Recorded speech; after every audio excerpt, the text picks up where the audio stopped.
অনেকদিন থেকেই আমার একটা পাহাড় কেনার শখ, কিন্তু পাহাড় কে বিক্রি করে তা জানি না। যদি তার দেখা পেতাম, দামের জন্য আটকাতো না। আমার নিজস্ব একটা নদী আছে, সেটা দিয়ে দিতাম পাহাড়টার বদলে। কে না জানে পাহাড়ের চেয়ে নদীর দামই বেশি। পাহাড় স্থানু, নদী বহমান, তবু আমি নদীর বদলে পাহাড়টাই কিনতাম, কারণ আমি ঠকতে চাই। নদীটাও অবশ্য কিনেছিলাম একটা দ্বীপের বদলে। ছেলেবেলায় আমার বেশ ছোট্ট খাট্ট ছিমছাম একটা দ্বীপ ছিল, সেখানে অসংখ্য প্রজাপতি। শৈশবে দ্বীপটি ছিল আমার বড় প্রিয়। আমার যৌবনে দ্বীপটি আমার কাছে মাপে ছোট লাগলো।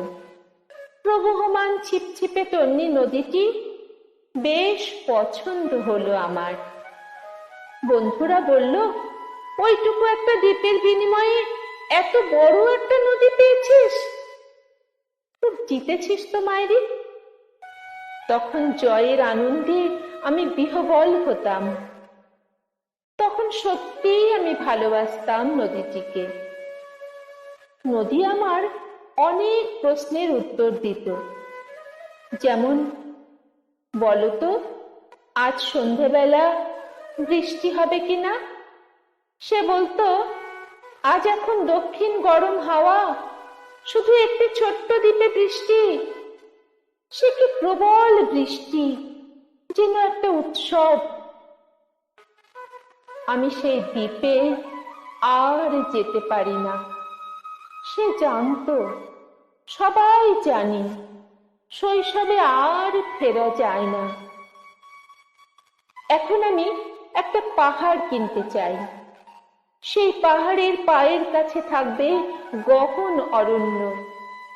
আমি সেই অরণ্য পার হয়ে যাব। তারপর শুধু রুক্ষ কঠিন পাহাড়, একেবারে চূড়ায় মাথার খুব কাছে আকাশ, নিচে বিপুলা পৃথিবী, চরাচরে তীব্র নির্জনতা। আমার কণ্ঠস্বর সেখানে কেউ শুনতে পাবে না। আমি ঈশ্বর মানি না, তিনি আমার মাথার কাছে ঝুঁকে দাঁড়াবেন না।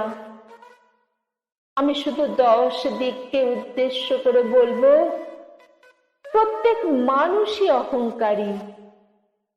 এখানে আমি একা, এখানে আমার কোনো অহংকার নেই। এখানে জয়ী হবার বদলে ক্ষমা চাইতে ভালো লাগে। হে 10 দিক, আমি কোনো দোষ করিনি, আমাকে ক্ষমা করো, আমাকে ক্ষমা করো।